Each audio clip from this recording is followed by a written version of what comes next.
BYJU'S. We're now given to understand as many as 3 board members and the auditor has also resigned. Now, this is becoming increasingly difficult for BYJU Ravindran, if I were to take names and say so. After failing to pay back the loan or saying that we are not in a position to pay back the loan, subsequently firing about 10,000 people, now this. 1,000 people. And so it's not looking very good at this point in time in BYJU'S. Right. So, Shweta, Deloitte Haskins has resigned as the auditor. Fact. 3 non-executive board members have resigned from the board of BYJU'S. Speculative. So, the statement that got released as well. And unconfirmed, right? So, the statement that the BYJU'S officials released yesterday pretty much states that media reports citing this resignation of 3 non-executive board members is in the realm of speculation. But they have not even denied it, right? So, they haven't said that the statements are false or the reports are false. They are saying it's in the realm of speculation. Now, coming back to what are the issues surrounding BYJU'S, and let's break that down. BYJU'S was a company that had a massive head start in the year 2020 when India and the world was in the grip of the pandemic. And BYJU'S was not alone. It was, of course, one of the early movers because the company has been in operation since 2015, 2016. But you also had the likes of Vedantu and many more edtech companies which really wanted to go and sort of clench deep into the online learning market, which everybody thought is the new world order. Fortunately for the world and unfortunately for these edutech companies, it wasn't a new normal. It was reality for a period of time, but then the world opened up, the pandemic receded, and online learning has taken a massive blow on its chin. Now, during this growth process, BYJU'S, of course, in addition to raising funds at exorbitant value from venture capital funds and the likes of Sequoia, Tiger Global and what have you, you have the best VCs, the most renowned VCs invested in BYJU'S in the year 2020, 2021. But thereafter, BYJU'S over-leveraged itself and undertook a loan of $1.2 billion. Now, this is pure leverage. This is a pure case of taking a loan against a sort of, collateral and now not being in a position to repay that loan. Now, as a result of all of this, BYJU'S has known, and you mentioned BYJU Ravindran, but I would say not just BYJU Ravindran himself, but a lot of top officials in the company, including the CFO back then and the new CFO who's recently joined from Vedanta. They have known for a while that there is a problem with the books. It is very difficult to continue to raise valuations when you are over leveraged, when you don't have a cash flow which is going to enable you to repay your loans, and at a time when there is a funding winter and BlackRock, for example, has cut BYJU'S valuation to a third of what it was. Remember, BYJU'S was valued at about $24 billion. It was India's most valuable startup. It was a decacorn 2.5 times over. It was a large mammoth startup. Its valuation has now come down to $8.4 billion, which is still a very high valuation, but that's where we are. Valuation has cut down. Its ability to raise funding from VCs is looking difficult because its books are not in place.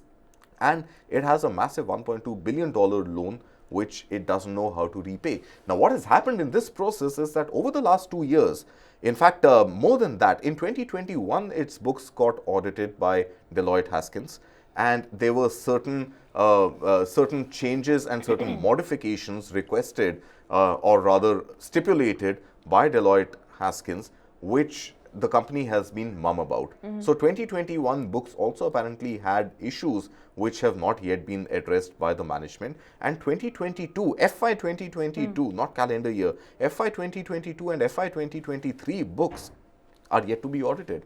Financial statements are yet to be handed over to the auditors. So there are very clear and present corporate governance issues with management of the books, and as a result of which Deloitte Haskins has taken the step to resign as the auditors. And they're saying, despite our repeated requests, the 2021 revisions to the books have not been made, and we are yet to receive the financial statements for FY22 and FY23, and we are already in FY24. So Deloitte, as a result of that, has quit. Whether board members, non-executive board members have resigned or not, I think we will have to wait for clarity on that, which should come in the next couple of days. Uh, Amit, I won't come to you first before I move to Krishna. What exactly does it mean for BYJU'S? The fact that the auditors have resigned, the three board members, whether they have resigned or not, BYJU'S has denied, calling it, and I quote, entirely speculative, which means they're not agreeing to it just as yet. But what does it mean for auditors to leave at this point? The biggest hit will be on brand BYJU'S. Remember, they are the brand ambassadors for our Indian cricket team. So that is the biggest hit, and from coming down from 22 to 11 and now to a little over 8, that's a big come down in valuations. And then they are in the news for other different reasons. They are fighting a case in the US for 1.2 billion repayment. Deloitte has left them. Deloitte is a big brand. So, of course, they have already announced a replacement for Deloitte, that is BDO, MSK and Associates. But the biggest hit, according to me, would be on brand BYJU'S. Okay, absolutely. Other things they will, I'm sure, in times to come, they will take care of. As Kartik said, a little over 8 is also a big valuation when it comes to startups. Also, keep in mind, EdTech is one of the sectors where customer acquisition costs are very, very high. So it is not an easy sector to basically play in.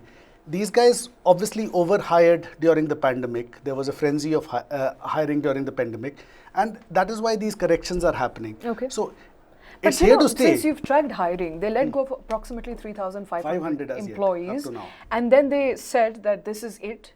We're not going to let go of any more. And then suddenly, on the back of their inability to pay back the loan and the legal woes, that the legal battle that they're fighting in the US, they let go of additional 1,000 employees. Are we not to connect all of these? Are these lines, dotted lines that need to be connected? Correction. It was 2,500 before this 1,000, so it's a total of 3,500. So that's that. Yeah, but they have not said that this is the last this time. Because actually they did in a letter Earlier internally. on, yes, but not this time around.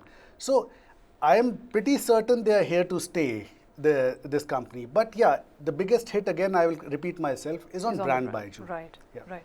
Okay, what does it mean for students, Krishna, for people who are, and I'm not essentially a customer of BYJU'S, but people who are, families, those who are. I mean, there have been allegations on those sides as well that there's been an attempt made by BYJU'S to sell you their product, whether you like it or not, then you don't get the money back when you're asking for it. So there have been problems on the customer acquisition side as well. But what does it mean for customers at large, people who have subscribed to BYJU'S, who have courses enrolled into? Does this have any impact on customers?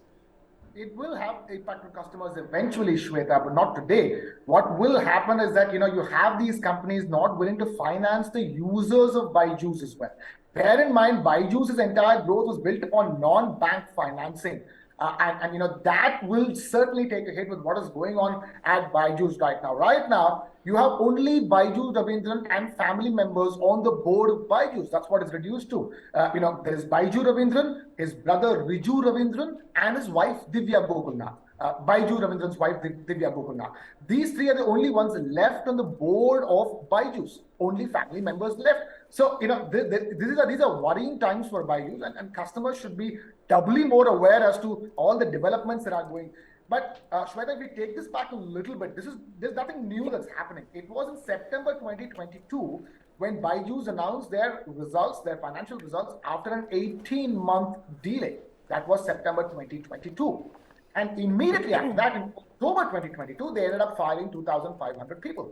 And now, there's no stop to when this seasons of firing, waves of firing will stop. And now you're looking at around 12,000, 13,000 people who've already been let go of. So BYJU'S is going through a difficult time, and more importantly, I think BYJU'S is also going through a difficult time because of its ability to acquire customers being reduced drastically in the post-pandemic world, like Kartik was talking about. EdTech sector as a whole has been having difficulties. I mean, we saw that HDFC bank manager video where he was yelling at his team for not getting their targets. Imagine what is happening at all these EdTech companies. Even before the HDFC manager story became big, it was the EdTech managers who are telling their team members to reach their targets, to get as many customers on board. Tell them what you need to tell them, but get them on board. So there were already huge concerns on the promises that EdTech companies, not just BYJU'S, all edtech companies in the space that that had phenomenal growth during the pandemic. How are they acquiring customers? Are they using ethical means to acquire customers? Are they selling them the right things in the right way? There were already concerns about that. If those concerns were not enough, the status of the financial status of the methods of operating and governance at these edtech companies are accentuating those fears even further, Shweta. And it's interesting that you pointed out that the lenders are not being served any. I mean, the people who are hoping to get a register to BYJU'S or get their courses are not getting loans that they need at this point in time, because lenders are also becoming increasingly wary of BYJU'S. So I think, going back to what Amit said, this takes a hit on brand BYJU'S and on the brand that this company has been able to build in a very short span of time, Krishna.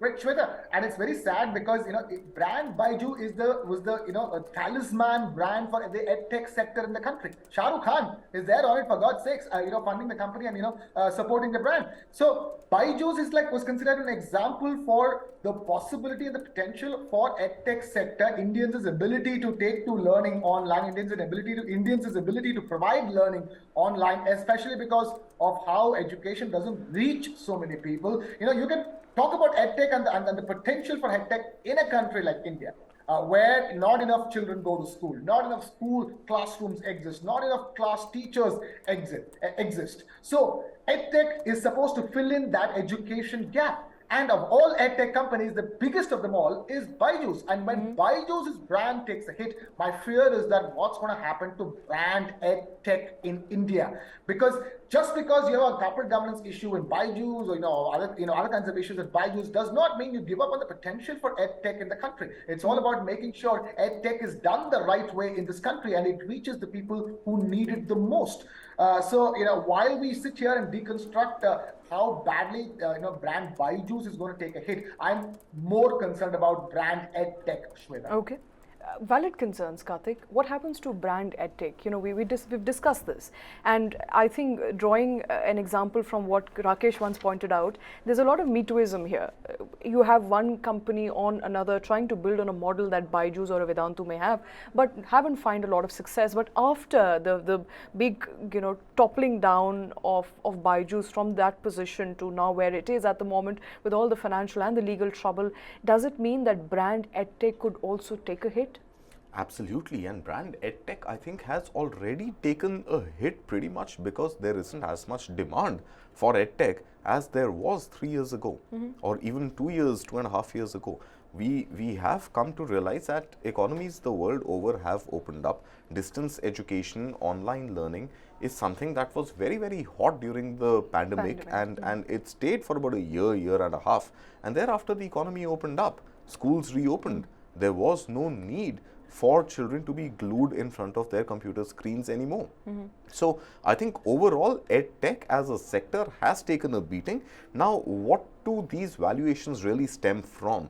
They stem from the enormous amount of data already resident with these companies and their ability hence to use that data to develop new products, new features, new courses, which may be over and above the traditional school education. Right. And that continues to give them some value.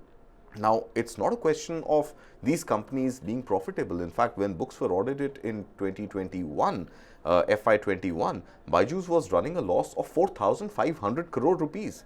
4,500 crore rupees. That was kind of loss that BYJU'S was running on its books. So, and we don't know about the losses in financial year 22-23 because the books have not been revealed. Of course, but there's a great chance that the losses are going to be even higher than 21, because in 21 there was at least some assured business coming to the company month on month, which tanked thereafter. So yeah, I think if I were to stick my neck out and say, unless or until there is another work from home, school from home situation for any reason, and I hope it doesn't happen, and a pandemic should not be one of the compelling factors there, but unless there is this real need for schools to be shut down, edutech is going to be a fringe player in the larger education market rather than a mainstay. Okay. And we hope it doesn't so happen that there is a need for people to start going back to their computers to start learning again. But as far as BYJU'S is concerned, there are just two ways out for BYJU'S, as we can see. One would, of course, be that people start going back home, start schooling from home, or that they revolutionize their working model, their business model. We don't know whether that's going to happen or not. Yes, Amit. There is a third way out, taking the Flipkart example. There is one big giant which is invested heavily in preschooler education across the world, and that's Disney. Okay. And as you mentioned, they were in Watch talks. that space. So BYJU'S was in talks with Disney. Once upon a time they were. I believe there was some collaboration also between them in their early stages, but that is not. But Disney is a big player across the world in preschool education, as it has been for years. So that is something taken from the Flipkart example with Walmart. That could be the third way out. A $24 billion sellout perhaps on the Yes. cards. Right. Okay. And if that happens, remember we told you first.